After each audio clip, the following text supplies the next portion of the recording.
చదరంగంలో అయినా నిజ జీవితంలో అయినా రాణి పడిపోయిందనుకోండి, రాజుకి ఆటే లేదు. భర్త పోయాడనుకోండి, భార్య కొద్ది రోజులు మాత్రమే బాధపడుతుంది, కష్టపడుతుంది. ఆ తర్వాత తాను శారీరకంగా మానసికంగా ఉన్నదానికంటే చాలా దృఢంగా తయారై తన కుటుంబాన్ని కాపాడుకుంటూ తన పిల్లల్ని పెంచుతుంది. అదే భార్య పోతే భర్త కుప్పకూలిపోతాడు.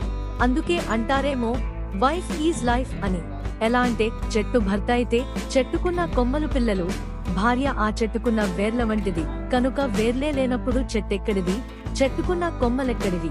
ఈ ప్రపంచంలో తల్లి తరువాత మిమ్మల్ని నిజాయితీగా ప్రేమించేది మీ భార్య మాత్రమే.